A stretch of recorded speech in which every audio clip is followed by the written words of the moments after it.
جو لوگ کل کہہ رہے تھے کہ جی بس یہ معاملہ، چونکہ یہ معاملہ اس وقت ایسے لگا کہ وقتی طور پہ حل ہوا ہے، پاکستان تحریک انصاف، عمران خان صاحب، ان کے کچھ مشیر مان گئے ہیں شاید، لیکن یہ کہا گیا جی کہ نہیں اس میں نامزد کرنا ہی کرنا ہے، تو معاملہ تو پھر وہیں کا وہیں رک گیا. وہ معاملہ جو 1.5-2 گھنٹے میں حل ہو جانا تھا، وہ معاملہ اب ایسے لگ رہا ہے کہ اب یہ آگے کئی گھنٹے کئی دن چل سکتا ہے. تو اس میں ایف آئی آر کی جو تاخیر کی ذمہ داری ہے وہ تو خود جو خود اس میں شکایت کنندہ ہیں ان کی جانب سے اس میں ہو رہی ہے کہ خود پنجاب کی گورنمنٹ جو ہے وہ اس میں ساتھ، یعنی پنجاب کی گورنمنٹ کا جو سربراہ ہے یا جو پولیس کا سربراہ ہے، جب وہ اس معاملے میں ساتھ چلنے کو تیار نہیں ہے تو پھر معاملہ آگے کیسے چلے گا؟ صحیح، آپ کہہ رہے ہیں کہ ڈیڈ لاک ہے اور دونوں فریق کے جو اعتراضات تھے وہ اپنی اپنی جگہ برقرار ہیں، یہی وجہ کہ ابھی تک ایف آئی آر درج نہیں ہو سکی. اس کے ساتھ ہی بریک کی جانب بڑھیں. بریک سے جب واپس آئیں گے تو بات کریں گے جلاؤ گھیراؤ کی سیاست جو ہے وہ کس کو فائدہ اور کس کو نقصان پہنچا رہی ہے.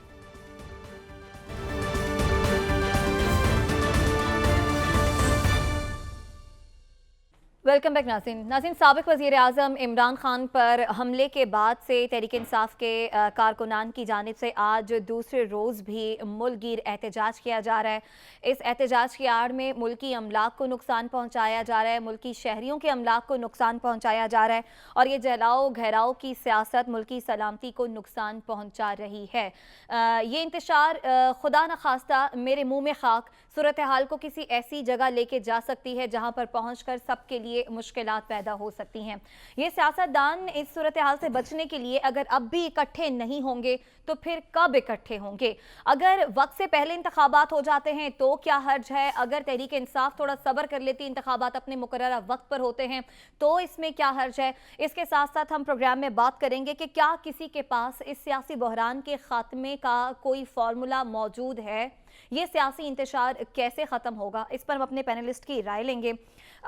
حسن، کچھ ایسی خبریں آپ کے پاس کہ شاید عمران خان صاحب کے کچھ مذاکرات ہو رہے ہیں، کن سے مذاکرات ہو رہے ہیں اور کیا یہ مذاکرات آپ کو کامیاب ہوتے بھی دکھائی دے رہے ہیں اور واقعی میں اس بار سیاستدان سنجیدہ ہیں ایک دوسرے کے ساتھ بیٹھنے کے لیے؟ دیکھیں، آج ایک تھوڑی سی پیش رفت یہ ہوئی ہے کہ صدر مملکت عارف علوی صاحب کی عمران خان صاحب سے ملاقات ہوئی، جس میں انہوں نے تمام تر پہلو وزیر آباد والے معاملے پر اور دیگر معاملے پر جو ہے وہ ڈسکشن کی.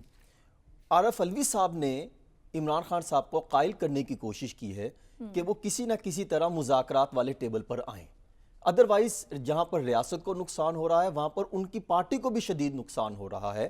جو میرے ذرائع ہیں جو اس ٹائم جو وہاں پر موجود تھے وہ یہ دعویٰ کرتے ہیں عمران خان صاحب نے کسی حد تک نرمی دکھائی ہے، اور پھر عارف علوی صاحب نے یہ کہا ہے میں آگے ڈسکشن کر کے جہاں پر ڈسکشن کرنا بنتی ہے، اچھا ہاں تو انہوں نے کہا وہاں پر ڈسکشن کر کے میں کسی راستے کی طرف آؤں گا. دوسرا جو آپ فرما رہی ہیں کہ مار کٹائی، لڑائی جھگڑے، فساد، اس سارے شہریوں کے املاک کو آپ نے دیکھا جس کا موٹر سائیکل والا بیچارہ کل وہ اچھا خاصا جو ہے وہ واحد کفیل تھا، روتا دکھائی دیا، آج اس کا خیر. اس طرح کے بے شمار جو ہیں واقعات رپورٹ ہوئے. کس کس کا ازالہ کریں گے؟ کس کا ازالہ کریں گے؟ دیکھیں، میں یہاں پر ایک کوٹ کرنا چاہوں گا. نیو یارک ٹائمز میں ایک جو ہے آرٹیکل باندھا ہے ڈیوڈ براک نے.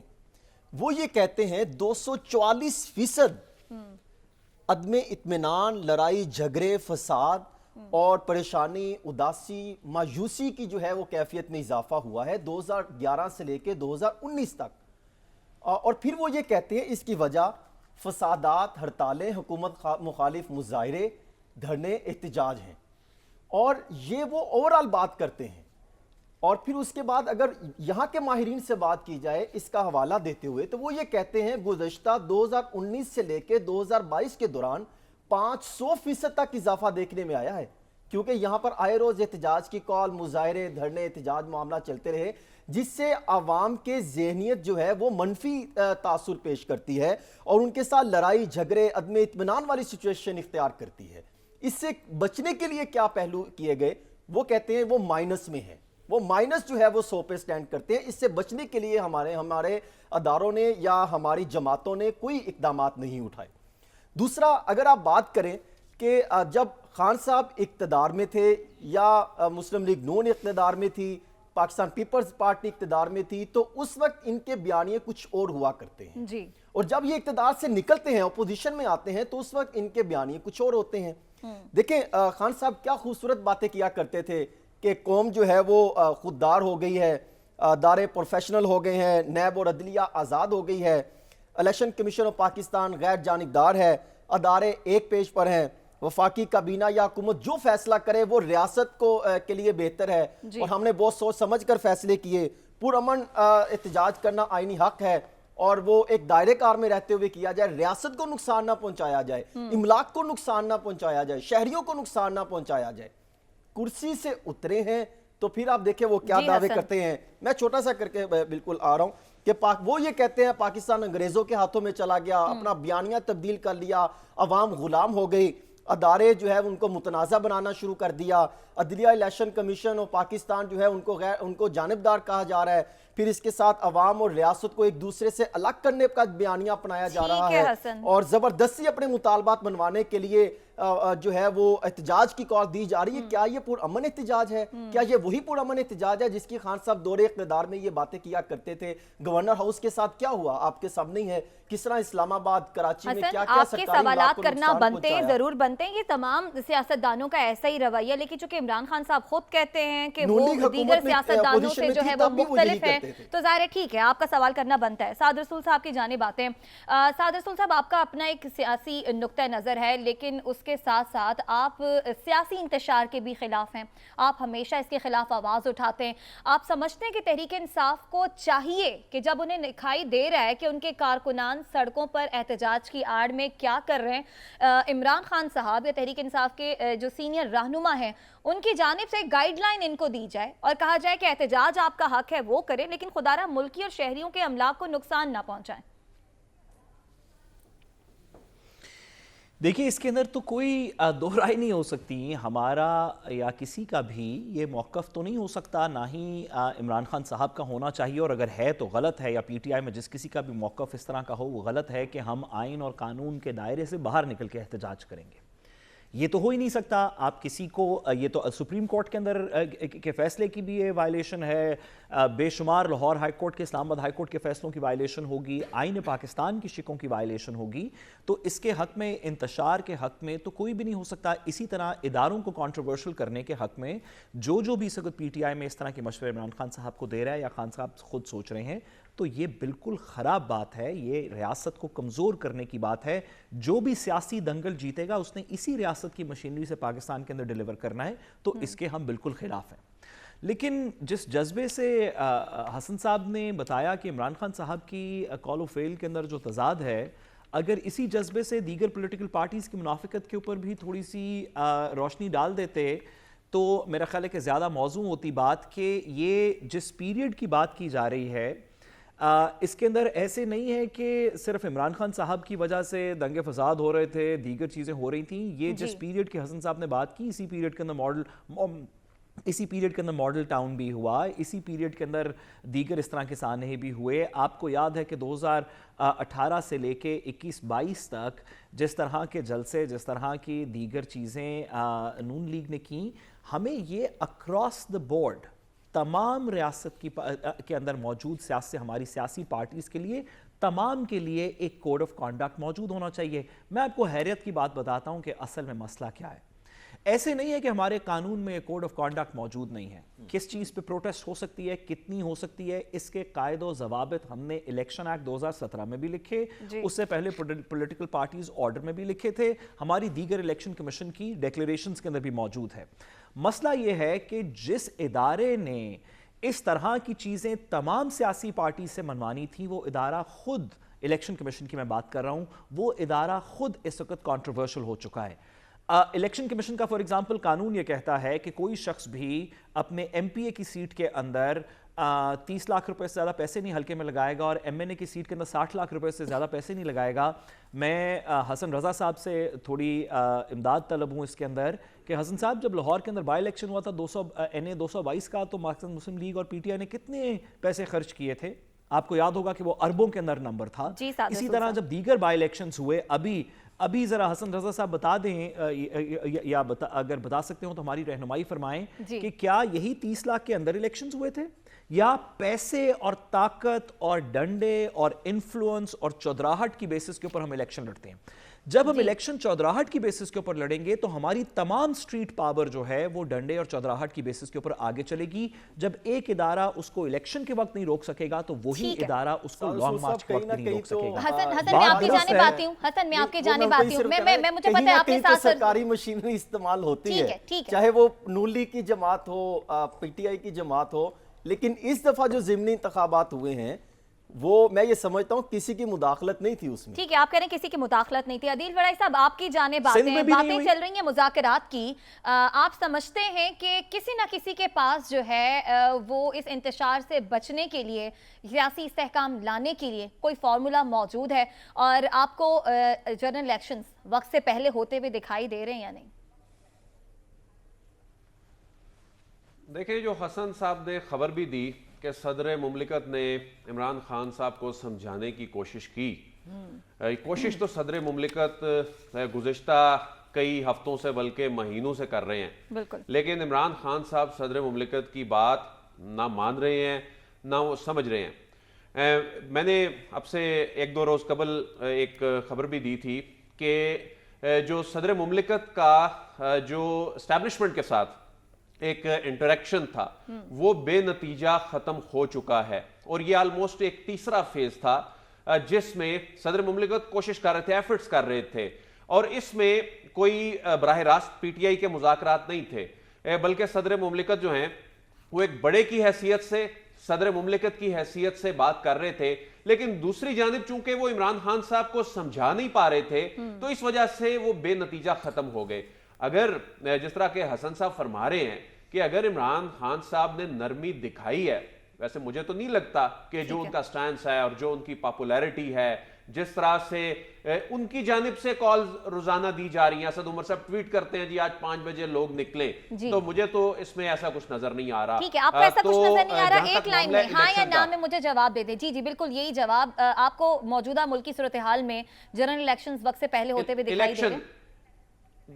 وقت سے پہلے الیکشن ہوتے اس لیے نظر نہیں آ رہے کیونکہ حکومت کہہ رہی ہے جی قید اس طرح تو نہیں رہی, لیکن مطلب تو یہی ہے کہ ہماری پاپولیرٹی نہیں ہے, اس کو گین کرنے کی کوشش میں وہ اکتوبر تک جانا چاہتے ہیں. عمران خان صاحب کہہ رہے ہیں کہ میں اس وقت تک اپنی پاپولیرٹی کے عروج پہ ہوں, جتنی جلدی ہو سکے الیکشن ہو جائیں. ٹھیک ہے, آپ کہہ رہے ہیں لیکن آپ کو وقت سے پہلے جنرل الیکشنز ہوتے ہوئے دکھائی نہیں دے رہے. اس کے ساتھ ہی بریک کی جانب آ رہے ہیں, واپس آئیں گے, ہمارے ساتھ رہیے گا.